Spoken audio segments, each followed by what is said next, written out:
ஆண்டவர் உலக இரட்சகருமாகிய இயேசு கிறிஸ்துவின் நாமத்தில் அன்பின் வாழ்த்துக்கள். நம்ம ஜெபிப்போம். கர்த்தர் நம்மோடு பேசுவாராக.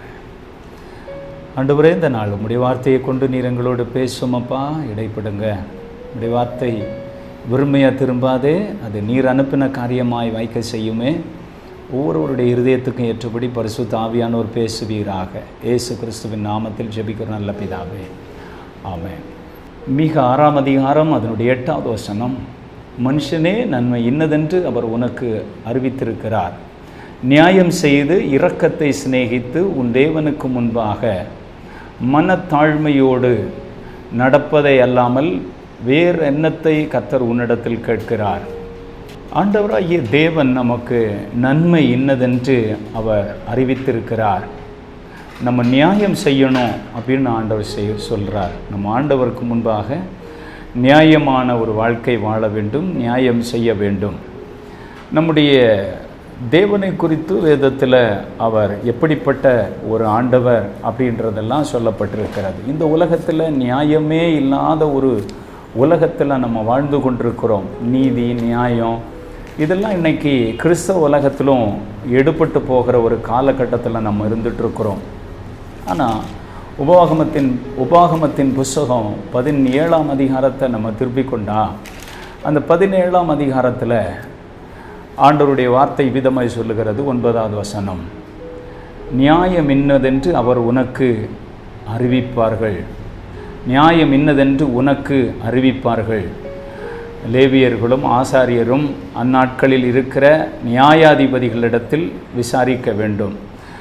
இந்த நாட்களில் ஒரு காரியம் பிரச்சனை வந்தால் அந்த நாட்களில் யார்கிட்ட அவங்க விசாரிக்க போனோன்னா, லேவியர்கள், ஆசாரியர்கள் அந்நாட்களில் இருந்த நியாயாதிபதிகளிடத்தில் அவங்க விசாரிக்க வேண்டும். அவங்க நியாயம் என்னதென்று அவங்களுக்கு அறிவித்தாங்க. ஏன்னா நியாயம் ரொம்ப ரொம்ப முக்கியமானது. நியாயத்தை குறித்து ஆண்டவர் முக்கியப்படுத்துகிறத நம்ம பார்க்க முடியும். நம்முடைய ஆண்டவரை குறித்து சொல்லப்பட்டிருக்கிற வார்த்தை, அவர் எப்படிப்பட்டவர்னா, உபாகமத்தின் புஸ்தகம் 32ஆம் அதிகாரம் அதனுடைய 4வது வசனம் சொல்லுகிறது. அவர் கன்மலையான தேவன், அவர் கிரியைகள் உத்தமமானது. ஆண்டவருடைய கிரியை ரொம்ப உத்தமமானது. அவர் வழிகளெல்லாம் நியாயம். ஆண்டவராகிய தேவனுடைய வழி நியாயமானது. அவர் நியாயக்கேடில்லாத சத்தியமுள்ள தேவன். நியாயக்கேடுன்றது அவர்கிட்ட பார்க்கவே முடியாது.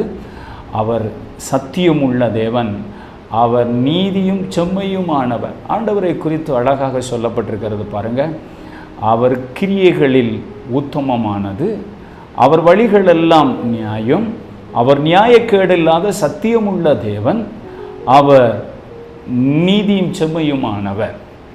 அதனால் நியாயம் செய்வது முக்கியம். அதனால் அன்னைக்கு இந்த மாதிரிப்பட்ட ஆட்களை ஆண்டவர் நியமித்திருந்தார். மோசேயின் காலத்திலும் அவர் காலையில் சாயந்தரம் வரைக்கும் விசாரணை செஞ்சு கொண்டிருக்கும் பொழுது மக்களுக்கு நியாயம் கிடைக்கணும்னு 50 பேருக்கு 100 பேருக்கு அப்படி ஒவ்வொரு தலைவர்களை ஏற்படுத்தும்படி தேவன் எத்ரோ மாமன் மூலமாக பல ஆலோசனை கொடுத்து அதன்படியெல்லாம் அவர் செஞ்சதை நம்ம பார்க்க முடியும். இன்றைக்கும் பல காரியத்தில் நியாயம் கிடைக்காத நேரத்தில் உலகத்தில் காவல்துறையை, நீதிமன்றத்தெல்லாம் இந்த உலகத்தில் மக்கள் அணுகிறது. எங்களுக்கு நியாயம் கிடைக்கணும் அப்படின்னு சொல்லி அவங்க அணுகிறத பார்க்க முடியும். ஆனால் பைபிள் சொல்லுது, பரிசுத்தவான்கள் உலகத்தை நியாயம் தீர்ப்பாங்க. நீங்கள் ஏன் நீதிக்கார இடத்துல போகிறீங்க? உங்களுக்குள்ள பிரச்சனை உண்டுன்னா நீங்கள் சபையில் இருக்கக்கூடிய தேவ மனிதர்களிடத்தில் போய் உங்கள் பிரச்சனையை தீர்க்கணும் அப்படின்னெல்லாம் ஆண்டவர் நிறைய ஆலோசனைகளை கொடுத்து வச்சுருக்கார். நமக்கு எப்படி இருந்தாலும் நியாயம் நமக்கு ரொம்ப முக்கியமானது. ஆண்டவரை குறித்து சொல்லப்பட்டிருக்கிறது. அவர் கன்மலை. உபாகமம் 32:4. அவருடைய கிரியை உத்தமமானது. ஆண்டவருடைய கிரியை ரொம்ப உத்தமமான கிரியை.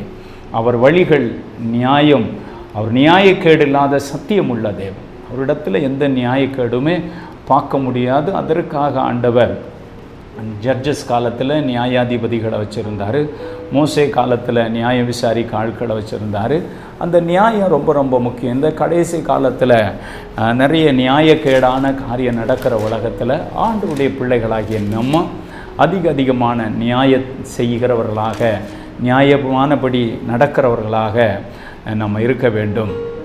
அந்த லேவியராக 19:35 சொல்லுகிறது, நியாய விசாரணை அளவிலும் நிறையிலும் படியிலும் அநியாயம் செய்யாதிருப்பீர்களாக. நியாயம் செய்யும் பொழுது அநியாயம் செய்யக்கூடாது. ஒரு காரியம், பால் அளந்து கொடுக்கறதாகட்டும், அதில் தண்ணீர் கலக்கிறது, அப்புறம் அந்த படி, சிலர் தராசில் அடி பக்கத்தில் ஏதாவது ஒரு ஈயத்தை வச்சுருப்பாங்க, இல்லை தராசு பெரிய வெயிட் போடுறதுன்னா உள்ளே ஏதாவது ஒரு காரியத்தை வச்சு தொழில் பண்ணுவாங்க. இதெல்லாம் நியாயக்கேடு. இதெல்லாம் இன்றைக்கி சர்வ சாதாரணமாக உலகத்தார் செய்வாங்க. ஆனால் ரட்சிக்கப்பட்ட பிள்ளைகளுக்கு அது அழகில்லை. அப்படி செய்தால் அது நியாயக்கேடு, அது நமக்கு ஆசீர்வாதமும் கிடையாது. 36வது வசனம் சொல்லுது, சுமுத்திரையான தராசும் சுமுத்திரையான நிறைக்கல்லும் சுமுத்திரையான மரக்காலும் சுமுத்திரையான படியும் உங்களுக்கு இருக்க வேண்டும். நம்ம வச்சுருக்கிறது சரியாக இருக்கணும், ரைட்டாக இருக்கணும், நியாயக்கேடு இல்லாமல் இருக்கணும். பலர் ஏமாற்றி பலரை பழைக்கலாம், பலரை வஞ்சித்து பலர் பிழைக்கலாம். ஆனால் நம்ம ஆண்டவர் நியாயக்கேடு இல்லாத தேவன். அவர்கிட்ட எந்த நியாயக்கேடும் பார்க்க முடியாது. அவர் நீதி உள்ள தேவன். அவருடைய பிள்ளை என்று பெயர் பெற்றிருக்கிற நம்ம, ஏசப்பாவுடைய சபையில் போய் ஆராதிக்கிற நம்ம, ஒருவேளை நம்ம ஆண்டவர் அறியாத ஒரு குடும்பத்தை சார்ந்தவங்களாக இருக்கலாம். நம்ம இப்படியெல்லாம் நம்ம சம்பாதிச்சா கூட, நம்ம நியாயம் செய்யாமல் இருந்தால் கூட தேவன் ஒரு நாள் அதை விசாரணை செய்வார். அந்த நாளில் நம்ம தப்பு வைக்க முடியாது. அது நம்ம சந்ததிக்கு சாபம். நம்ம சந்ததிக்கு ஆசீர்வாதத்தை தான் சேர்த்து வைக்கணும். நமக்கு இருக்கிறது போதுன்ற ஒரு திருப்தி இருக்கணும். இன்றைக்கி பாருங்கள், லஞ்சம் வாங்கி காசு சம்பாதிக்கிறது, நியாயம் இல்லாத காரியங்கள் செய்வதெல்லாம் நம்ம பார்க்க முடிகிறது. குற்றவாளி நிரபராதி என்ற நிரபராதியை குற்றவாளி என்னும் ஒரு தீர்க்கிற இந்த உலகத்தில் நம்ம வாழ்ந்துட்டுருக்குறோம். ஆனால் தேவ பிள்ளைகளாகிய நமக்கு ஆண்டவர் அப்படி கற்றுக் கொடுக்கலை. தேவன் சொல்கிறாரு, நம்ம நியாயம் தேசத்தில் நம்ம செய்யணும். முக்கியமானது அது நியாயமானபடி பிஸ்னஸ் பண்ணணும், நியாயமானபடி உழைச்சி நியாயமான விலைக்கு நம்ம ஒரு காரியத்தை சேல் பண்ணணும். அநியாயமான காரியத்தை நம்ம விட்டு விடணும். ஏன்னா அது தேவன் விரும்பலை. அவர் நியாயமுள்ள தேவன், நீதி உள்ள தேவன். அவருடைய பார்வையில் சுமுத்திரையாக நம்முடைய காரியங்களை இருக்கணும்னு ஆண்டவர் எதிர்பார்க்கிறாரு. நம்ம அதை செய்யும் பொழுது தான் அது நமக்கு ஒரு நிறைவான ஆசீர்வாதத்தை கொண்டு வரும். பலரும் பரதேசி திக்கற்ற பிள்ளைகள் இவங்களுடைய நியாயத்தை எல்லாம் புரட்டுவாங்க. அவங்க சபிக்கப்பட்டவன் என்று ஆண்டுடைய வசனம் சொல்லுது. பாருங்கள், உபாகமம் 27:19, பரதேசி திக்கற்றவள் விதவை ஆகியவருடைய நியாயத்தை புரட்டுகிறவன் சபிக்கப்பட்டவன் என்பார்களாக. அப்போ இந்த மாதிரி நியாயக்கேடு செஞ்சால் அவங்களுக்கு புருஷன் இல்லையே, அவங்களுக்கு அப்பா அம்மா இல்லையே, அவங்க சொத்தை அவங்களுடைய உடைமைகளை நம்ம அபகரித்து கொள்ளலாம், அதை பறித்து கொள்ளலாம். அதில் இவங்களுக்கு நியாயம் செய்யாட்டாலும் பரவாயில்ல, எதிர்த்தரப்பினனுக்கு நியாயம் செய்யணும்னு சொல்லி நம்ம ஒரு பதவியில், ஒரு கவுன்சிலராக இருக்கலாம், எம்எல்ஏ இருக்கலாம், எம்பியாக இருக்கலாம், ஏதோ ஒரு பதவி ஆண்டவர் நமக்கு கொடுத்துருக்கலாம். நம்ம உண்மை உள்ள ஆளாக இருப்போம்னு சொல்லி மக்கள் மூலம் நம்மளை ஆண்டவர் எடுத்திருக்கலாம். நம்ம அதில் நியாயத்தை சொல்லும் பொழுது பலர் பிடிக்காமல் போகலாம். ஆனால் தேவனுக்கு முன்பதாக நம்ம நீதியாக இருக்கணும், நியாயத்தை உண்மையாக செய்யணும் அப்படின்னு ஆண்டவர் நம்மிடத்தில் எதிர்பார்க்கிறார். நம்ம நியாயத்தை உண்மையாக செய்கிறவங்களாக இருக்கும் பொழுது தான் நம்முடைய வாழ்க்கையில் ஆண்டவருடைய ஒரு நிறைவான ஆசீர்வாதத்தை பார்க்க முடியும். ஆண்டவருடைய வசனம் மிக தெளிவாக சொல்லுகிறது, நம்ம நியாயம் செய்யணும். தேவ பிள்ளைகள் நியாயமானபடி காரியங்களை நடப்பிக்கிறவர்களாக இருக்கணும்னு பரலோகம் எதிர்பார்க்கிறது. இந்த கடைசி காலத்தில் இவைகள் எல்லாம் இன்றைக்கு எடுபட்டு போன ஒரு காலகட்டத்தில் இருந்துட்டு இருக்கிறோம். எப்படியாவது பணத்தை சம்பாதிக்கணும், எப்படியாவது பணக்காரன் ஆயிடணும், எப்படியாவது காரியங்களை செய்யணும்னு நினைக்கிற இந்த உலகத்தில் ஆண்டவரிடத்தில் நம்ம உண்மையாக ஒரு நாள் தலை நிமிர்ந்து நிற்கணும்னு சொன்னால் நம்ம இந்த காரியத்தில் ரொம்ப ரொம்ப கவனமாக இருக்க வேண்டும். மீக 6ஆம் அதிகாரம் 8வது வசனத்தில் ஆண்டவர் சொல்கிற ஒரு காரியம் என்ன தெரியுமா? மனுஷனே, நன்மை இன்னதென்று அவர் உனக்கு அறிவித்திருக்கிறார். நமக்கு எது நன்மை எது தீமை என்று ஆண்டவர் அறிவித்திருக்கிறார். அவர் அதில் சொல்கிற ஒரு காரியம் என்ன தெரியுமா? நியாயம் செய்து இரக்கத்தை சிநேகித்து, இரக்கம் குணமுள்ளவனுக்கு இரக்கமுள்ள தீர்ப்பு கிடைக்கும். மற்றவங்க மேலே ஒரு இரக்கம், கஷ்டப்படுற மக்கள் மேலே ஒருவன் குற்றுயிராக கிடக்கிறான். அதன் வழியாக நிறைய பேர் வந்தாங்க, எல்லாரும் பார்த்துட்டு அப்படியே போனாங்க. ஆனால் ஒருத்தன் மாத்திரம் தன் கழுதை தன்னுடைய வாகனத்தில் ஏற்றி அவனை சத்திரக்காரனிடத்தில் கொண்டு போய் அவனுக்கு அந்த நாள் உண்டான செலவையும் கொடுத்து, இன்னும் ஏதாவது அவனுக்கு தேவைப்பட்டால் நான் திரும்ப வரும்பொழுது உங்களுக்கு செலுத்துவேன், இவனை ரொம்ப கவனிக்கணும் அப்படின்னு சொல்லி கொடுத்ததை குறித்து நம்ம வேதத்தில் வாசிக்க முடியும். ஆமாம், நம்மிடத்தில் இரக்கம் இருக்கணும், மற்றவங்களுக்கு இரக்கத்தை நம்ம சிநேகிக்கிறவர்களாக இருக்கணும்னு ஆண்டவர் விரும்புகிறார். உன் தேவனுக்கு முன்பாக மனத்தாழ்மையாக நடக்கணும். ஆண்டவருக்கு முன்னே மனத்தாழ்மையாக நடக்கணும். நிறைய பேருக்கு அந்த தாழ்மை இல்லை. அந்த அகங்காரம், அந்த குடும்ப பெருமை, ஜாதி பெருமை, கையில் இருக்கக்கூடிய பேலன்ஸு, இந்த மாதிரி இப்போ ஒரு சில காரியங்கள் வரும்பொழுது அவங்கள அறியாமலே அந்த ப்ரௌடுக்குள்ளே போகிறாங்க. ஆண்டவர் பெருமை உள்ளவனுக்கு எதிராக இருக்கிறாரு, தாழ்மை உள்ளவனுக்கு கிருபை அளிக்கிறாரு. அவர் கொடுக்காம நம்ம ஏதாவது ஒன்று வச்சுருக்குறோமா? நான் தையின் வயிற்றிலிருந்து நிர்வாணியாக வந்தேன்னு யோபு சொல்கிறாரு. வெறுமையாக நான் போகிறேன். நம்ம எல்லோரும் அப்படி தான். அவர் தான் கல்வி கொடுத்தார், குழந்தைகளை கொடுத்தார், நல்ல மனைவி கொடுத்தார், நல்ல அம்மா அப்பா கொடுத்தார், நல்ல நிலங்களை கொடுத்தார், வீடு எல்லாமே அவர் கொடுக்கறது தான். இல்லாமல் இருந்தாலும் கொடுப்பார். ஆனால் அதை வச்சு நம்ம தேவனுக்கு முன்பாக மனத்தாழ்மையாக நடக்கிறத இல்லாமல் வேறு என்ன தவறு நம்ம இடத்துல கேட்கிறார். நம்ம மனத்தாழ்மையாக நடக்கிற ஒரு நபராக இருக்கணும். நம்ம தாழ்மைக்கும் கர்த்தருக்கு பயப்படுதலுக்கும் தேவன் நிறைய ஆசீர்வாதங்களை வச்சிருக்கிறத நம்ம பார்க்க முடியும். நம்ம ஒரு மனத்தாழ்மையோடு நம்ம இருக்க வேண்டும் என்று ஆண்டவருடைய வேதம் சொல்லுகிறது. ஆண்டவருக்கு முன்பதாக நம்ம தாழ்மைப்படும் பொழுது தேவன் நம்மை உயர்த்துவார். ஏற்ற காலத்தில் அவர் உயர்த்துவதற்கு நம்ம தாழ்மையோடு நம்ம ஆண்டவருடைய ஆலயத்தில் நடந்து கொள்ளணும், ஊழியத்தில் நடந்து கொள்ளணும். நம்ம போகிற இடங்களிலெல்லாம் மனத்தாழ்மையோடு நம்ம நடக்க ஆண்டவர் எதிர்பார்க்கிறார். 2 நாளாகமத்தின் புஸ்தகத்தை நீங்கள் என்னோடு கூட திருப்பி கொண்டா, இங்கே எசேக்கியா ராஜா ஒரு செய்தியை தேசத்துக்கு அறிவிக்கிறார். என்ன செய்தி அறிவிக்கிறார் அப்படின்னு சொன்னால், தேசத்தில் ஜனங்கள் பஸ்காவை ஆசரிக்காமல் விட்டுட்டாங்க. ஒரு கூட்டம் சிறைப்பட்டு போச்சு, இன்னொரு கூட்டம் அங்கே இருக்கிறாங்க. அவங்களுக்கு அவர் அஞ்சல்காரனை எல்லாம் வச்சு ஒரு செய்தி அனுப்புகிறாரு. எப்போ எல்லாரும் ஆலயத்துக்கு வாங்க, நம்ம பஸ்காவை ஆசரிப்போம், தேவனுக்கு முன்பாக நம்ம தாழ்த்துவோம் வாங்க அப்படின்னு சொல்லி ராஜா அங்கே ஒரு பெரிய அறிவிப்பை கொடுக்குறாரு. அந்த 30ஆம் அதிகாரத்தில் இந்த சம்பவம் இருக்கிறது. அங்கே அவர் என்ன சொல்கிறாருன்னா, ராஜா அங்கே நிருபங்களை அஞ்சல்காரன் மூலமாக வாங்கி ராஜாவுடைய கட்டளையின்படி இஸ்ரவேல் யூதா எங்கும் போய் இஸ்ரவேல் புத்திரர் எங்கும் கர்த்தருடைய ஆலயத்துக்கு திரும்பி வாங்க என்று அங்கே ஒரு செய்தி அங்கே அனுப்பப்படுகிறது.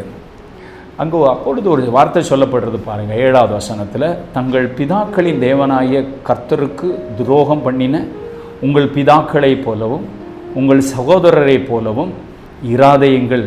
அதற்காக நீங்கள் காண்கிறபடி அவர்கள் பாழாய் போகிறதற்கு ஒப்பு கொடுத்தாரே.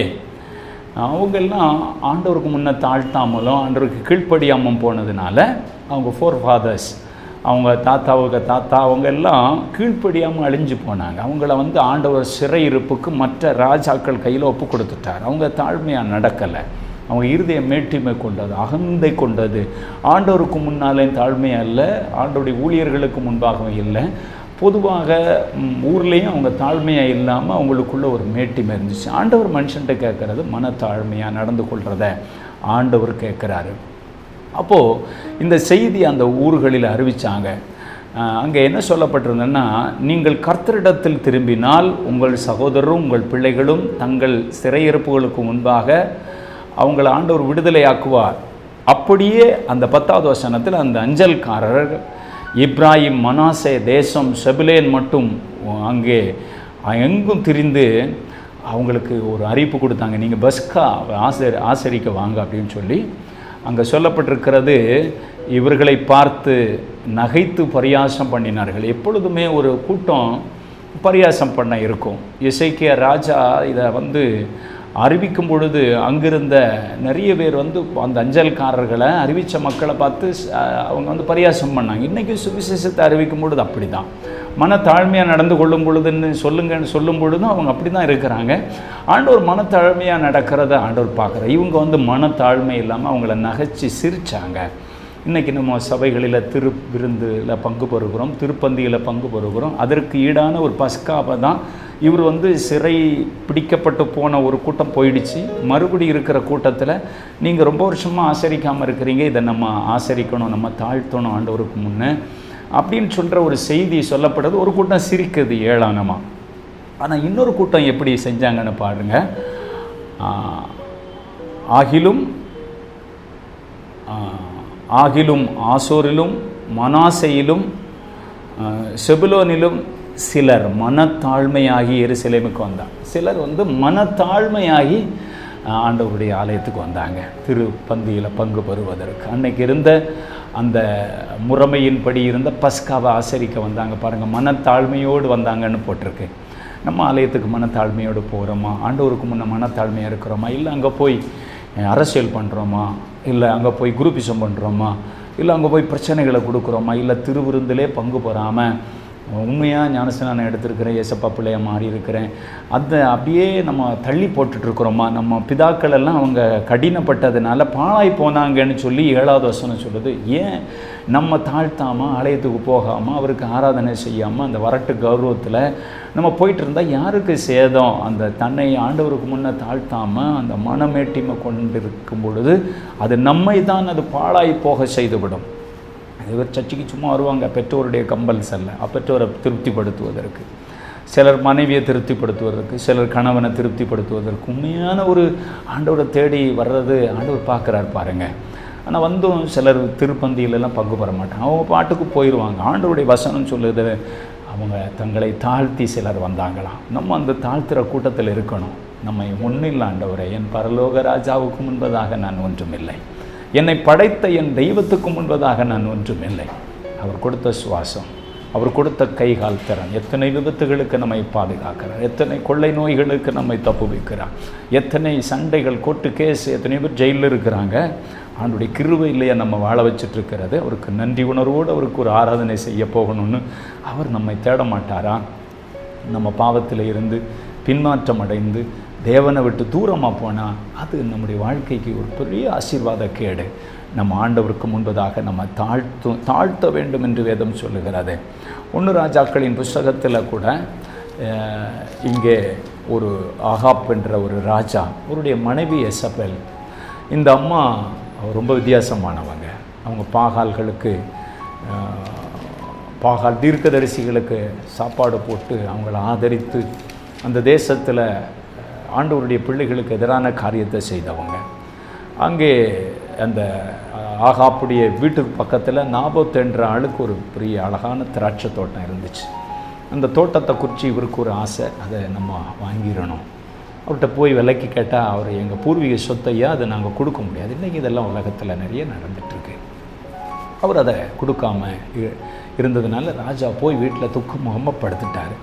இந்த அம்மா எசபெல் போய் ஆகாப்பிட்ட கேட்டாங்க, என்ன ராஜாவே நீ துக்கமுகமாக இருக்கிறீ? ஆமாம், நம்ம பக்கத்தில் இருக்கிற தோட்டத்தை நாபோத்திட்ட கேட்டேன், அவன் கொடுக்கல, அந்த காரியத்தை நீர் விடும், நான் பார்த்துக்கிட்றேன்னு சொல்லிட்டேன். உடனே அவள் ராஜாவுடைய லெட்டர் பேடை எடுத்து நாபோத்து தேவனையும் ராஜாவை தூஷித்தான்னு ஒரு லெட்டரை எழுதி ஒரு மீட்டிங்கில் நாபத்துக்கு விரோதமாக பொய் சாட்சிகளை நிறுத்தி கல்லால் எரிஞ்சு கொலை செய்துட்டு அந்த தோட்டத்தை எடுப்பதற்காக அவன் தோட்டத்துக்குள்ளே வரும்போது தேவ மனுஷன் ஆண்டவர் தீர்க்கதரிசிட்ட பேசுகிறாரு.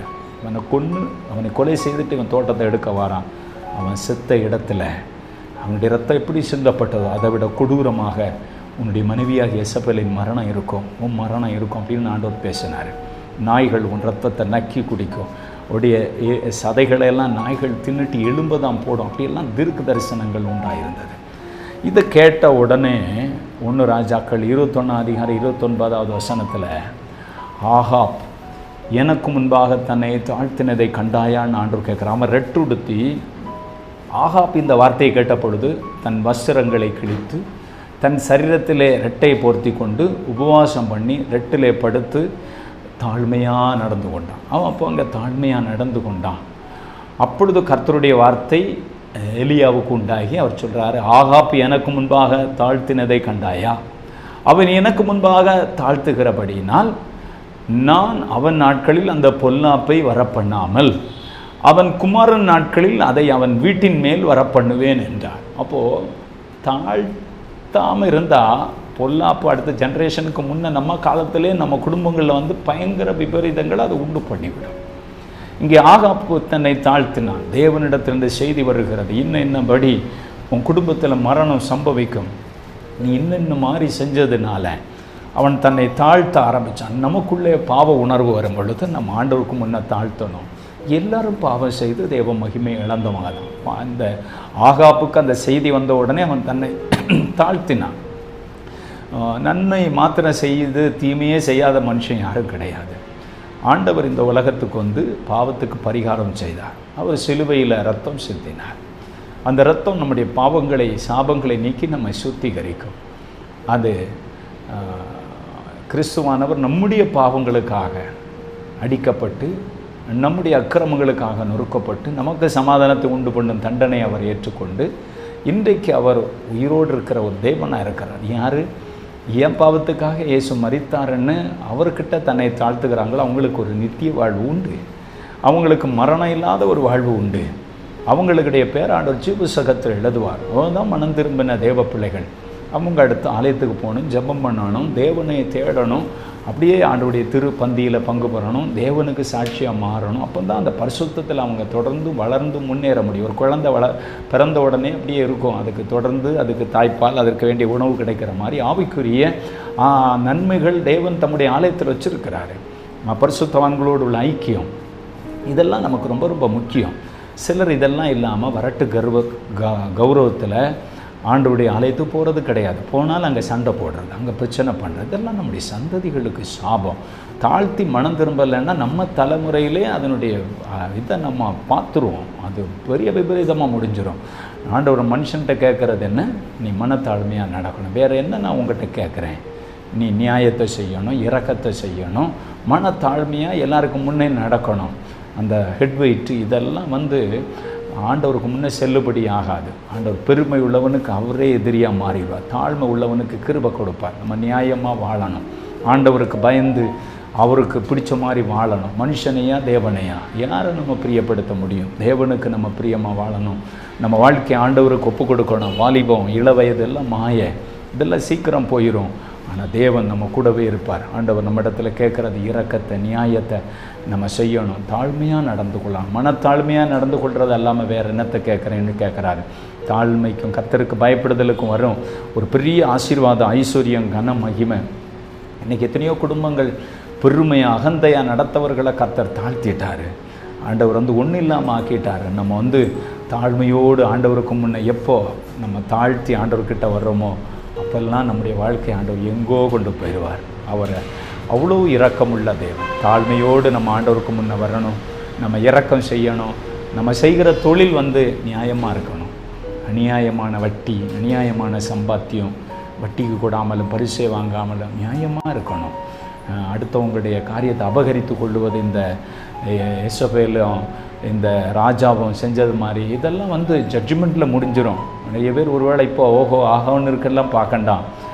எதை விதைக்கிறானோ அதை மனுஷன் அறுத்தே தீருமா, அல்லது அந்த சந்ததி அறுத்தே தீரும். ஆண்டவருக்கு முன்னே தாழ்மைப்பட்டு ஆண்டவருக்கு முன்னே இறங்கி வராமல் இருந்தால் வேறு வழியே கிடையாது. உங்க பாருங்கள், ஒரு பிரச்சனை வருது, அடுத்த பிரச்சனை வருது, அடுத்த தாக்குது, மீண்டும் வெளியே வர முடியலை. நிறைய குடும்பங்கள் கண்ணீர் வடிக்குது. ஏன் எங்களுக்கு வேதனை முள் மாதிரி இருக்குது? ஆமாம், இன்னும் நமக்குள்ள தாழ்மை வரல. தாழ்த்தணும். தாழ்மையோடு நம்ம ஆண்டவர்கிட்ட கேட்கும் பொழுது கர்த்தர் நமக்கு இரக்கம் செய்வார். அவருக்கு முன்பதாக நீங்கள் தாழ்த்தி பாருங்கள், ஆண்டவர் உங்களை உயர்த்துவார். அவர் உங்களை உயர்த்துவதற்கு நம்முடைய பெருமை தான் தடை, நம்முடைய நான் என்ற அகங்காரம் தான் தடை. நம்ம நியாயம் செய்யாமல் இருக்கிறோம் இல்லையா, நம்ம இரக்கத்தை சிநேகிக்காமல் இருக்கிறோம் இல்லையா, நியாயமானபடி நம்ம பிஸ்னஸ் பண்ணாமல் இருக்கிறோம் இல்லையா, அதெல்லாம் ஒரு நாளில் அநியாயமாக சேர்த்ததெல்லாம் நம்ம விட்டு போயிடும். நியாயமானது தான் நம்ம பிள்ளைகளுக்கு அதை நிலைச்சு நிற்கும். ஒரு சின்ன மருத்துவ செலவு வந்தாலே நம்மளால் தாக்கு பிடிக்க முடியாது. ஆண்டவர் தான் கைப்பாடாய் சேர்த்ததே நிலைக்கொண்டு வசனம் சொல்லுது. இந்த வேளையில் நம்மை தாழ்த்தி ஆண்டவர்கிட்ட ஜெபம் பண்ணணும். ஒருவேளை இன்றைக்கு இந்த வார்த்தை கேட்குற தேவ பிள்ளையே திருவிருந்தில் பங்கு பெறாமல் சபையில் போனால் ஆராதனைக்கு உள்ளே போகாமல் வெளியே வீம்புக்காக வெளியே உட்காந்து ஒரு கூட்டத்தை கூட்டிகிட்டு தேவன் அதெல்லாம் பரலோகத்தில்னு பார்க்குறார். உங்கள் மூலம் இன்னும் 10 பேர் இடருவாங்கன்னு அதுக்கு நீங்கள் பதில் சொல்லி தான் ஆகணும். ஆண்டவருடைய சமூகத்துக்கு போகும்பொழுது பயத்தோடு நடுக்கத்தோடு சேவிங்கன்னு சொல்லப்பட்டிருக்கு. அவர் வானத்தில் இருக்கிற, நம்ம பூமியில் இருக்கிறோம். தாழ்மை உள்ளவனுக்கு ஆண்டவர் கிருபை கொடுக்க ரொம்ப ஆவலாக எதிர்பார்க்குறார். நம்ம அப்படியே தாழ்த்துவோமா? அல்லேலூயா. தாழ்மை உள்ளவரிடம் தங்கிடுதே கிருபை, வாழ்நாளெல்லாம் அது போதுமே, சுகமுடன் தம்பலமுடன் சேவை செய்ய கிருபை தாருமே. ஆண்டவர் நம்மிடத்தில் என்ன கேட்குறாரு? நம்ம தாழ்மையோடு நடக்கணும்னு கேட்குறாரு, நியாயத்தை செய்யணும்னு கேட்குறாரு, இரக்கத்தை நம்ம காட்டணும்னு கேட்குறாரு. வேறு என்னத்தை நம்மிடத்தில் ஆண்டவர் கேட்குறார்? நம்ம அந்த மன தாழ்மையோடு நம்ம இருக்கிறோமா?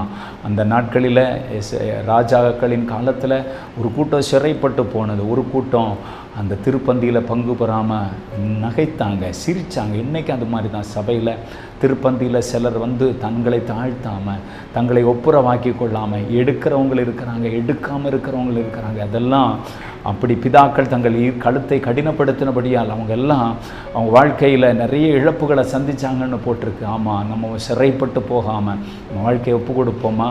ஆண்டவர் நம்மை ஆசீர்வதிக்க தடையாக இருக்கிறது நம்முடைய பெருமையாக இருக்கிறதல்லவா, நம்முடைய கௌரவமாக இருக்கிறதல்லவா? ஆண்டவருக்கு முன்னே அப்படியே அந்த ராஜா ஆகாப் தன்னை தாழ்த்தினதை கண்டாயான்னு சொல்லி அவன் காலத்தில் வர வேண்டிய தீங்கு ஆண்டவர் மாற்றி விட்டார் இல்லையா? உங்களை தாழ்த்தி பாருங்கள், அந்த தீங்குகள் விலகி போகும். இந்த நேரத்தில் உங்களை அர்ப்பணிக்கிற உங்கள் மேலே தேவ மகிமை இறங்க. ஒருவேளை நீங்கள் ரட்சிக்கப்படாத நபராக இருக்கலாம். ரட்சிக்கப்படாத நபர்னா ஏசப்பாட்ட கேளுங்க, ஏசப்பா என் பாவத்துக்காக நீர் சிலுவையில் மரித்தீர், என்னை மன்னியும், நான் உங்கள் பிள்ளையாக மாற விரும்புகிறேன், என் உள்ளத்தில் வாங்க, நான் ஆண்டவரே அப்பா பிதாவேன்னு கூப்பிடுற பிள்ளைன்னு ஒரு உரிமை எனக்கு நீங்கள் கொடுக்குறீங்க, அதை நான் சுதந்திரமாக்கி கொள்கிறேன்னு சொல்லி ஏசப்பா கிட்ட உங்களை அர்ப்பணித்து பாருங்கள். உங்கள் வாழ்க்கை தலைகளாக மாறுறதை நீங்கள் பார்ப்பீங்க.